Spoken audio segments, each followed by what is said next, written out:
Nako head coach ng Minnesota Timberwolves at Anthony Edwards nagbigay na ng mensahe sa magiging laban nila sa Los Angeles Lakers. Pero bago yan, pag-usapan na muna natin ang possible na pagka-expose ng Lakers sa magiging laban nila sa Minnesota Timberwolves sa first round ng playoffs. Alam naman natin na ang pinakamalaking kahinaan ng Los Angeles Lakers ay ang kanilang front court. At dito ay maaari silang expose ng Timberwolves ng kaunti. Pero alam din natin na confident ang Los Angeles Lakers na meron silang sapat na firepower para ma-overcome ang Minnesota Timberwolves sa kanilang magiging series. Pero kahit nasa Lakers sila Luka Doncic at LeBron James, ay kailangan pa rin mag-step up ng katulad nila Rui Hachimura, Jared Vanderbilt at Dorian Finney-Smith. Especially na sa kanilang depensa sa perimeter para mahirapan ang kanilang mga kalaban na makascore sa pagpasok ng paint. Kaya naman ayon pa sa head coach ng Los Angeles Lakers na si JJ Redick, isang napakahirap nga daw na kalaban ng Timberwolves. Naglaro nga daw ang mga ito ng kasing husay ng kahit na sino mang kuponan. Sa tingin pa daw ni Redick, isa sila sa 4 na kuponan na nasa top 10 sa opensa at depensa, kaya maraming suliranin ang dala nila. Dagdag pa ni JJ Redick, may pangkalahatang idea sila kung ano ang mga patakaran nila. Gaya rin daw ng alam din daw ng Timberwolves ang mga patakaran ng Lakers. Na hindi naman daw talaga mahalaga na wala silang tape kung saan parehong kumpleto ang mga team. Yan nga mga idol ang mga sinabi nitong si JJ Redick sa magiging first round matchup nila sa playoffs laban sa Minnesota Timberwolves. Aminado nga si JJ Redick na mahirap kalaban talaga ang Timberwolves lalo at meron silang Anthony Edwards na mala superstar status na ang laruan. Idagdag mo pa ang ilan sa kanilang mga veterano at key players. Ay kailangan talaga dito ng Lakers na ipakita ang kaya nilang gawin at patunayan na kaya nilang makipagsabayan sa mas malalaking lineup, lalo at kulang nga sila ng sentro papasok ng playoffs. Tanging si Jackson Hayes nga lang ang inaasahan ng Lakers sa kanilang center position.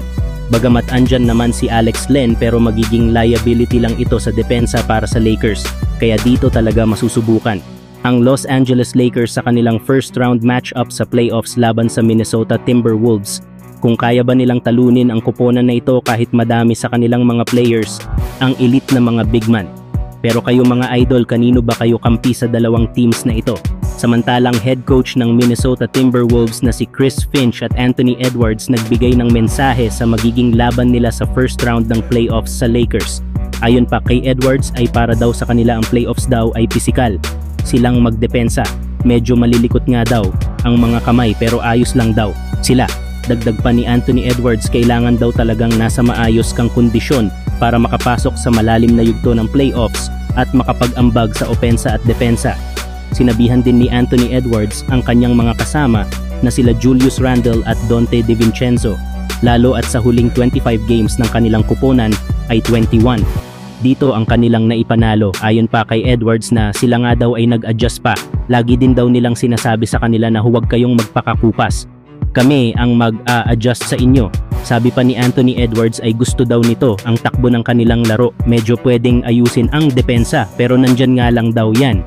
Kaya sa magiging laban daw nila sa Lakers sa playoffs ay gagawin daw nila ang kailangan nilang gawin. Ayon yan kay Anthony Edwards na buo ang loob na talunin ang kuponan nila Luka Doncic at LeBron James. Para naman sa head coach na si Chris Finch, ay nag-elbigay nga ito ng naging karanasan nila last season sa playoffs laban sa Denver Nuggets. Sinabi nga nito na noong nilabanan nila ang Denver Nuggets, nabugbog nga daw sila kaagad kasi pagod na sila mentality at physically, kaya malaking bagay daw ang pahinga nila. Ngayon, sabi pa ni Coach Finch ay buong taon daw ay wala silang pinalitang player at walang tinanggal na coach. Sila nga lang daw ang nag-ayos. Nakakatuwa nga daw ang pag-usbong nila at pinag-iisipan daw nila kung sino sila bilang isang team. Malayo pa nga daw ang lalakbayin nila pero saludo daw si Coach Finch sa kanyang mga players. Kaya para pa kay Coach Finch, komportable na nga daw sila sa atmosphere ng playoffs. Lalo at group effort nga daw ito mula 1 hanggang 18 ng kanilang kuponan. Yan nga mga idol ang mga sinabi ng head coach ng Minnesota Timberwolves na kumpiyansa talaga ito sa kanyang mga players na kaya nilang talunin ang Los Angeles Lakers kapag nagsimula na ang playoffs sa first round series nila. Pero kayo mga idol, ano ang masasabi nyo sa mga pahayag ni Anthony Edwards at Coach Finch?